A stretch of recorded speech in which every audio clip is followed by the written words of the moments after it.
How's it going, guys? We're back in the world of the first Descendant, and today we got a server downtime with some interesting changes coming, or at least speculated changes coming, that we're going to be talking about in this one. First off, with the server downtime, there has been talks about loot changes that a lot of players want to see coming, especially considering their loot drops have been pretty inconsistent with some of the drop tables, and with the server downtime, a lot of players are suggesting that is maybe what we'll be seeing. Next, we have a pretty amazing first Descendant weapon builder. This is a community created tool that we definitely need to cover because it has been pretty damn amazing. We also have some problems when it comes to collision. A lot of players are kind of colliding and stopping their forward movement, but it's actually pretty jarring to experience. And then one of my personal biggest complaints is starting to get a little bit of heat when it comes to ammos and bosses. We got a lot to talk about in this one, guys, so let's dive right on into this one.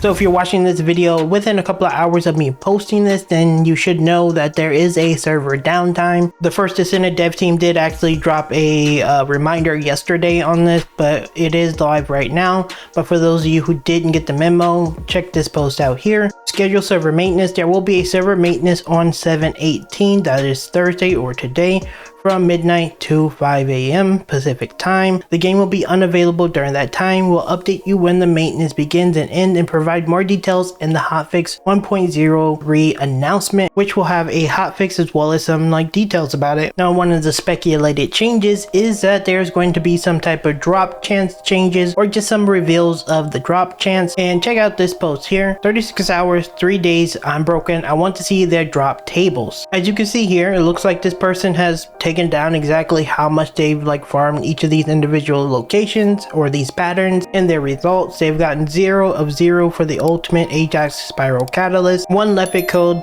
9 afterglow sword blueprints, 4 crystallization catalysts, and then 8 on the other side, 11 wave of light nanotubes, 23 leopard spiral catalyst blueprint, 3 king's guards lance nanotube blueprints, and then 20 blue beetle synthetic fiber blueprints. Obviously this person put a lot more effort into the 94, and this is about 80 or so, maybe a little less than 80 runs, and they did not get either of these materials. So obviously to get this blueprint, it is about a 6% chance. That's what they're aiming for. So it should be 1 in 17 chance to actually get this, which means this is grossly off. Now personally, my stance will be, I have not experienced any rates like this crazy. Every drop that I've done has been well within the actual percent of what they should drop. Again, this is just my personal experience, but from my streams I see it a lot where players say they have been farming 80 plus times and not getting the drop, and I think there's something a little bit wrong with this. I'm not sure if there should be a pity system implemented into the game. Maybe you guys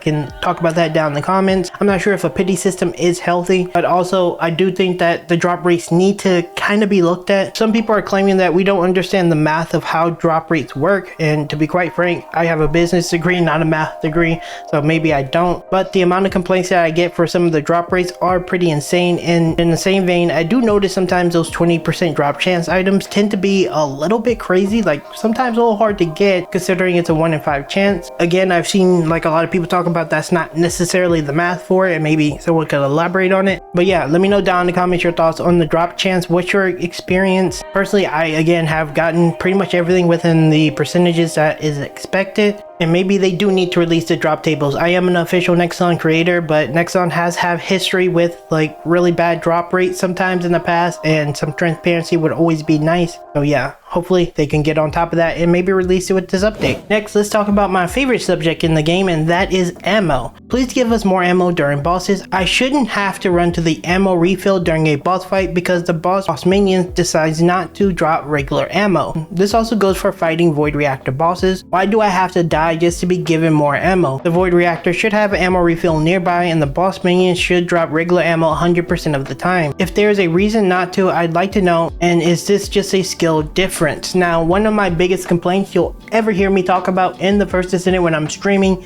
is the ammo problem. You'll notice in probably the footage you're seeing that I am playing Enzo, and the reason why I'm playing Enzo is because he can give himself ammo. Now, my stance is exactly this. I do not believe in the idea that the best part of a game that is a looter shooter is so hard to be able to shoot. I do not think that's a healthy design. I think it doesn't make sense, and I don't think that having these little ammo cases around the map is a good fix for the game. My thoughts will always be the same. Just give us damn ammo so we can play the damn game. There's no reason behind it. And maybe this will devalue Enzo. Yeah, maybe it will. But here's the thing. I'd rather have Enzo devalued and maybe he just gets some type of other change than have so many different Descendants struggling to get ammo. It is by far the worst part of the first Descendant. I should be able to shoot my weapons. That should be the purpose of the game. I get it that I need to have multiple weapons, but ultimately it takes time to build weapons and it takes time to get powerful. It takes a lot of investment and it takes a lot of hours to grind it out. And maybe this isn't a problem in the future when we have more developed weapons, but as of right now, it's really hard to play the game because most of the time I just can't shoot. Next, I would be doing a disservice as a content creator, not recommending this, and check this out. I made a weapon builder tool.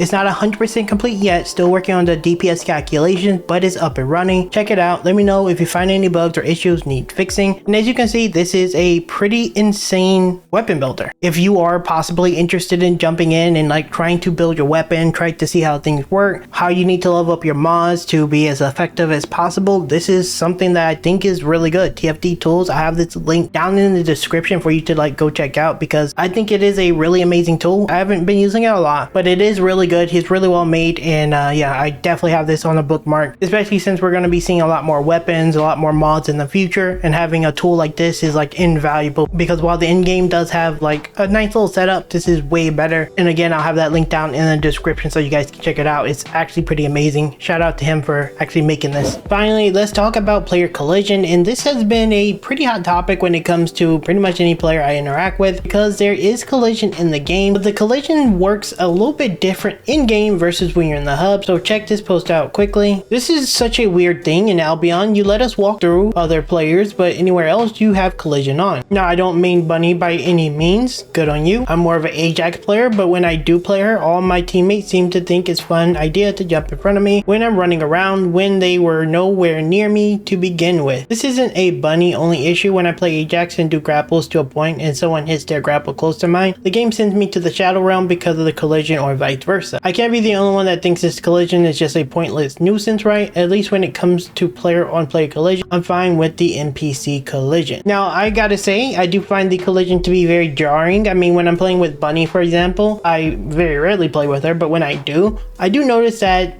I do just get stopped and it's very jarring and weird. I'm not sure what the changes are going to be needed when it comes to collision, but I do think that collision needs a little bit of looking into. Maybe make the hitbox a little more forgiving. Whatever the case is, there are a lot of players who do run into me. I run into a lot of players, and again, it does kind of interrupt the flow of like some of the characters that do require a lot of running to be effective. So yeah, maybe some changes would really help out with that. Anyways, that's gonna be it for this one, guys. Let me know down in the comments what you think about everything in the video. Do you think these changes are going to be pretty impactful to the game, or do you think it's just some like server stability stuff? Maybe it's just server stability is what I'm thinking. Hopefully some of the problems mentioned in this video does get some fixes and some changes. And yeah, just like that, I'll see you in the next video very soon, guys.